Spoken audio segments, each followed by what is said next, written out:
Hey guys, I'm Lenny. Sorry about the echo again.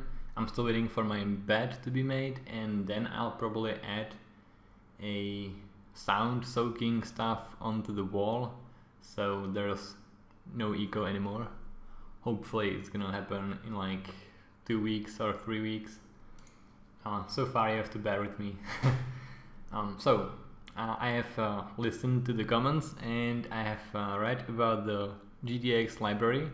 It seems like it's better than Slick 2D, according to all the people that have mentioned or had opinions about Slick 2D and GDX.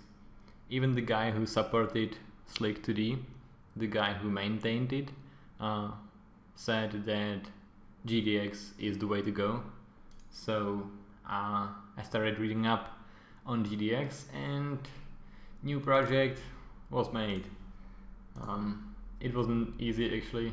It wasn't easy to get all the necessary dependencies, especially with natives, specifying their classifier and all the very annoying stuff which isn't really well documented. They just documented one way to get it running, and if you pick a different way, you're pretty much they don't care.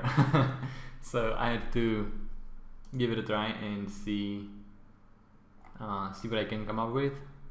Luckily I got it working, all the GDX stuff, and I got it working as a game. I'm still missing the pathfinding. That's just a login screen or main menu screen or whatever. So far I got the map loader working. I can read the tiles on the map and their properties, so I can determine where the spawn points are. These are their influence areas, and I can build towers now. And that's about it, I guess. I can check for tiles that are supposed to be blocked, as you can see here. These are blocked, these are this one is supposed to be blocked. I guess, yeah, this one is blocked. I guess I've missed the tower tile in the code.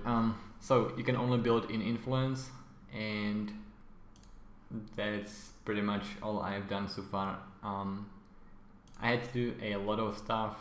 Well, I actually had to create the whole game from the start pretty much, because the approach to all the stuff that's in GDX is much different than what's in Slick 2D. I got my own font running, or not mine, but that's just the font I'd like to use. This is how you control the size of the font. So rather than specifying the font size right in the render method, you actually have to specify it beforehand, create like different sizes of the font and then use them, which might be easier to control, but it definitely wasn't easy to understand in the beginning. Also, another thing that I had issues with is that you resolve inputs in your render method, and I wasn't used to that.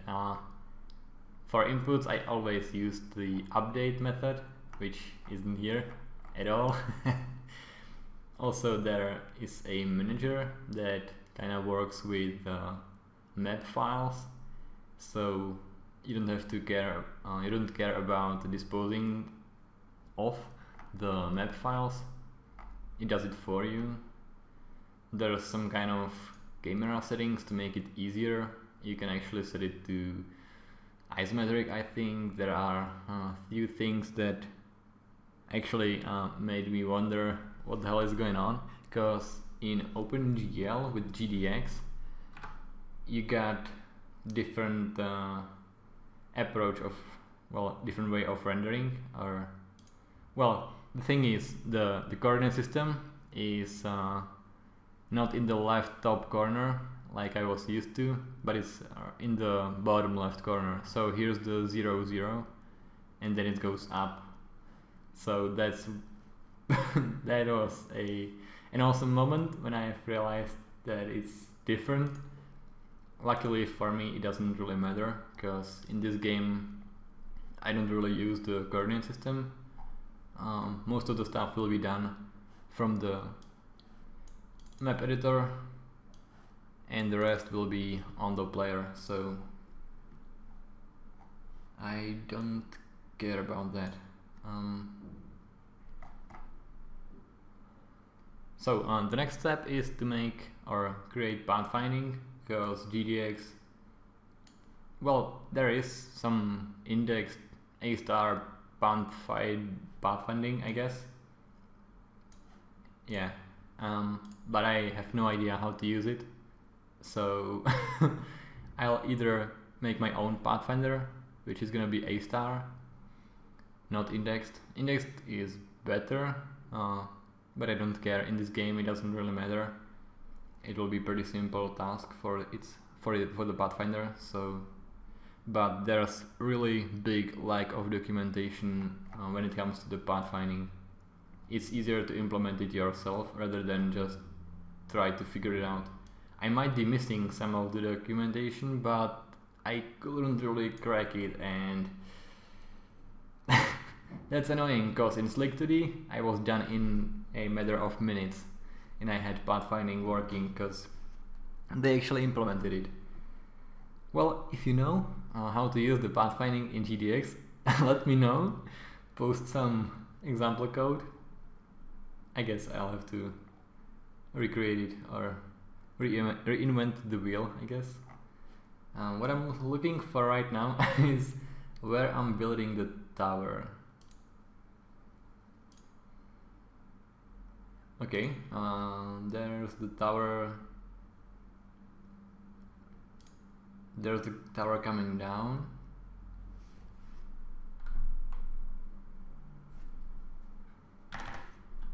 So in order to block the tile where the tower is being built,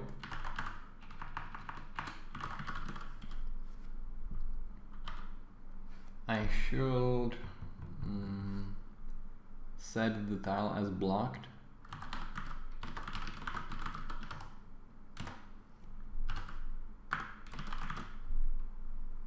And the blocked array is in tiles, so I have to... Oh, I can use these. Cool. So I need to divide them by the tile size.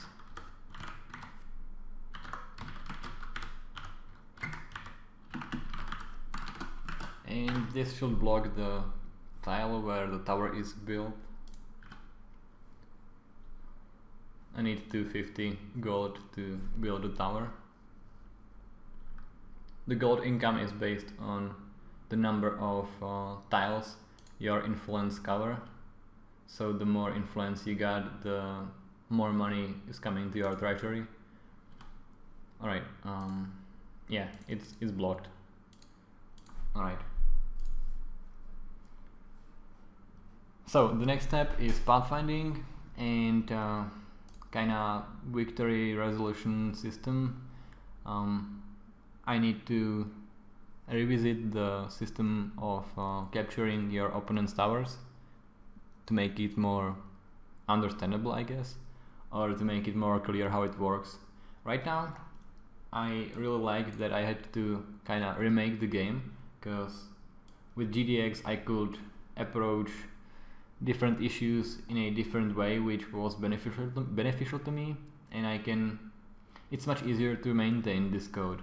It feels kind of better, and now that I actually knew what I needed to do, what I needed the code to do, I could prepare all the stuff beforehand rather than rebuild it after and after each iteration of development, so it was much easier to do.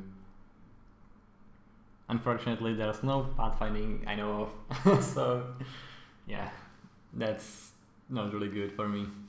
But there are pretty decent tutorials on A-star pathfinding. I've actually read some of them.